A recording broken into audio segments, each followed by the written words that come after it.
Lan jogeman ki anut wong abid sing bodho iku ngrusak iku. Salat kok berlebihan kok wiridane jek suwi, wacane kudu sakmene. Malah kadang ana mari carane gedhek ngene. Waduh, kok kabeh kok ana carane. Ndak usah berlebihan begitu biasa mawon. Kok kita ora tau roh piye carane mencintaine umat ning Kanjeng Nabi Muhammad sallallahu alaihi wasallam.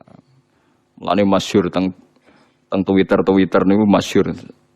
Dan ini bisa dikonfirmasi tapi masyhur. Cerita ini saya tidak bilang sahih tapi masyhur. Sayyid Muhammad itu pernah mukasafah di makamnya Rasulullah. Ketika ada satu kelompok saf awal, Sayyid Muhammad tanya, "Man hum ya Rasulullah?" Qal hum ashabi. Saf kedua masih hum ashabi.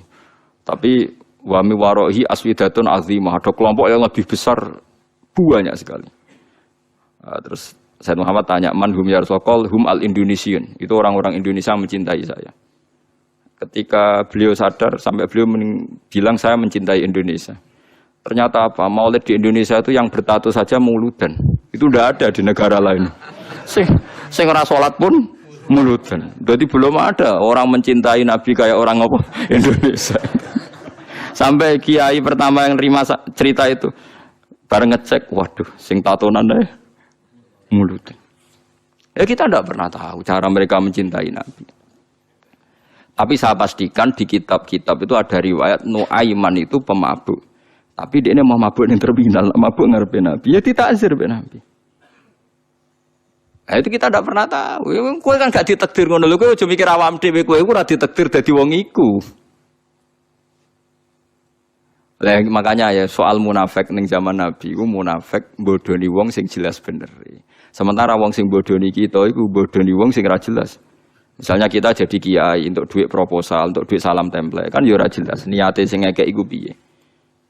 Lah terus kowe dibodoni wong, ya anggap ae khusyuk ya kadang bodoni wong, solem ya sing. Mulane Ki Hamid Pasuruan tau nangis ngendikan ngeten.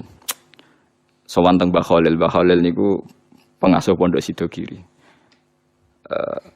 Itu walhasil Mbah Hamid itu sowan Mbah Khalil, kula niku soleh-soleh kula piyambak kok ujug-ujug dadi pangeran. Jadi kamane kan Mbah Hamid itu orangnya soleh, khusyuk.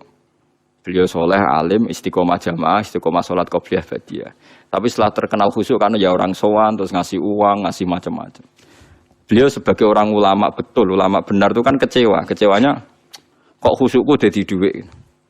Karena Mbah Hamid raruhin, cara kita orang nggak benar kan, wah ini bagus lah kan gitu. Tapi beliau itu nangis.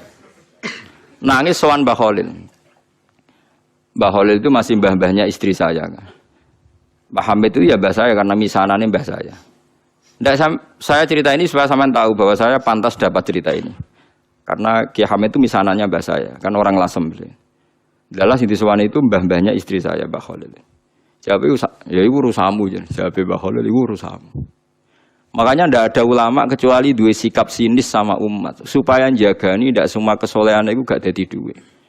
Makanya kayak seperti saya, roh Mbah Dimyati Pandeglang itu tidak kaget, tidak mau nemuin tamu. Beliau hanya sholat jamaah ketemu tamu mau liwat tok.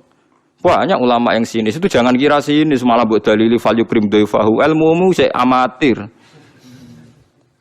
Karena beliau tahu kalau saya terlalu ramah, terlalu terbuka, jangan-jangan semua khusyuk saya dikonversi jadi uang, jadi kehormatan. Padahal saya khusyuk tidak untuk ini. Makanya ada ulama model Mbah Dim yang tertutup. Wah, malah nak teng Bangilan jenenge Misbah nak ana tamu jek ning lawang takok, "Ana apa kok rene?" Nyuwun barokah jenengan. Wis tak barokah nak gak ganggu aku. Mulai. Jajal. Iya, jajal.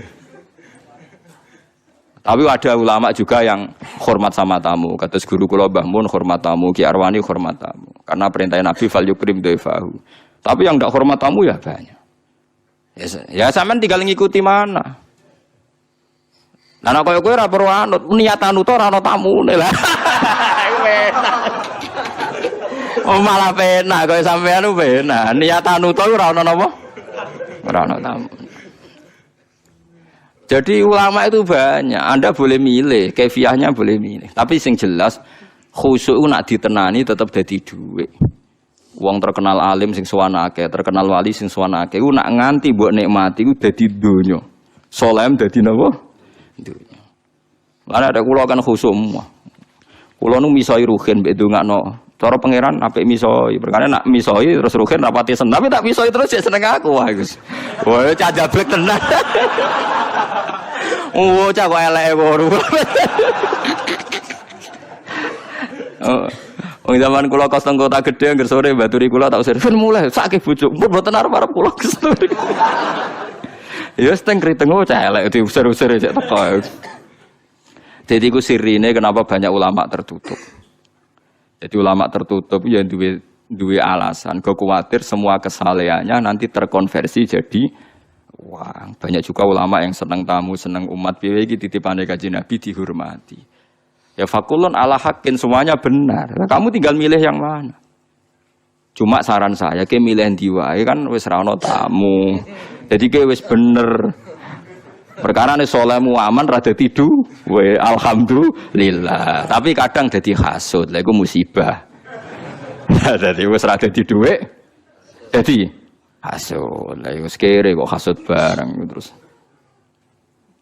Paham ya? Jadi ini masalah mulane ngaji nu sing kathah. Makanya ulama itu harus ngomong terus sebanyak-banyaknya karena kita tidak pernah tahu potensi sing dikersano Allah Subhanahu wa taala. Nabi Musa itu kalimullah, ternyata donga udan butuh bareh.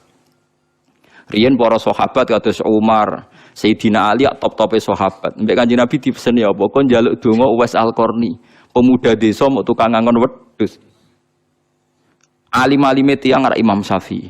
Niku angger sumpet goleki kancane jenenge Saiban Ar-Ra'i. Saiban alim-alim wong penggaweane ngangon wedhus. Imam Syafi'i dadi qadhi, dihormati mbek raja, ahli fikih formal. Mulya uripe Imam Syafi'i. Tapi nak sumpah goleki Saiban Ar-Ra'i. Mergo angger kabeh kiai kok duwe dhuwit mulya, kok wong mikir, wajar ke tenanan mulang lah, apa-apa terjamin. Tapi nak kiai melarat kabeh, ya repot. Manteman seneng salat, lah ora iso buka toko nyerah ora sisi buka. Artinya sama-sama bisa disalahkan. Engko nak kiai sugih ayam mulang jare mergo duwe dhuwit. Kiai melarat sregep mulang ya pancen ra ono buka toko nyerah duwe. Sama-sama bisa digugat. Makanya Allah bikin nabi macam-macam. Ono sing Nabi Sulaiman sugih blegedu. Ono nabi melarat gudiken, nabi sinten sapa? Ayo. Nabi Nuruhen. Wah apal ya, bangsa nabi melarat-melarat itu apal. Kelirune dekne Nabi Ayub pada akhirnya akan kaya. Lah dekne ra iso niru sing pada akhirnya iku. Saiban Ar-Ra'i niku alim-alime tiyang niku Imam Syafi'i ketika tanya jawab sama Saiban Ar-Ra'i itu sampai muridnya itu tersinggung. Saya baca ini di Ihya di beberapa kitab dan di Takwiyah ketika saya ikut majelis muashalah Said Umar Hafid di Langitan. Itu beliau ketika cerita ini. Tapi cerita ini masyhur, bainal ulama memang masyhur. Itu Saiban Ar-Ra'i ditanya. Sampai muridnya Imam Syafi'i tersinggung, misluka tasalu hadzal badi. Alime jenengan kok takok wong bedui. Mergo mengene ngon wedhus, ya wong kumuh. Bareng muridé ngerti dialek Imam Syafi'i, ditakoki Imam Syafi'i, cara kowe wedhusmu wajib zakat ta ora? Padahal wedhuse mung 7 ya. Ala madzhabika am ala madzhabi. Cara mazhabmu ta mazhabku? Ala madzhabika. Ya nek cara mazhabku ya wajib. Aku di wedhus sithik tak zakati, akeh tak zakati. Mergo donya mesti ana subhate. Apa ana subhat ngenteni nek akeh? Iku mazhabi fikih amatir. Lha ada zakat ngenteni wedhus 40 apa nak 5 gak subhat? Dagang ada zakatnya ngenteni nak nisab apa nak sithik gak subhat. Dunyane ruhin lho sithik lah ke subhate padha nak jenenge donya. Lho kita kan lucu kan. Zakat ngenteni sak nisab lho apa nak rasa nisab gak ono subhate. Paham sih kalau maksudnya. Akhirnya murid Imam Syafi'i mulai, wih, wong kok pinter iki mulai meriang. Ditake alamat dzabika alamat dzabi.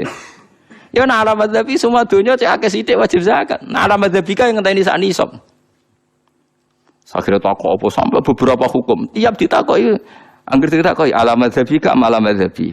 Alamat dzabika jadi madzhabem piye. Terus diterangno.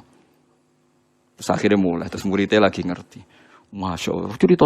Jebul Imam Syafi'i di konco walim tukang ngangon apa? Wedhus. Ya karena kita tidak pernah tahu. Jangan-jangan kita ibadahin sholat istiqomah jamaah mergono santri urip mapan. Jangan-jangan nak rono santri gak sregep nopo jamaah. Kita tidak pernah tahu. Jangan-jangan cintanya kita pada kados kula mulang ngeten iki. mulang seneng mergo ana sing ngaji. Jangan-jangan nek sing ngaji wong sitok ora semangat. Lah niku kula duwe murid-murid sitok itu. Tapi tak ulang semangat ngeten. Ngiling-ilingan nek kula mulang ora krana sing ngaji akeh. Ya wis pancen kepen mulang.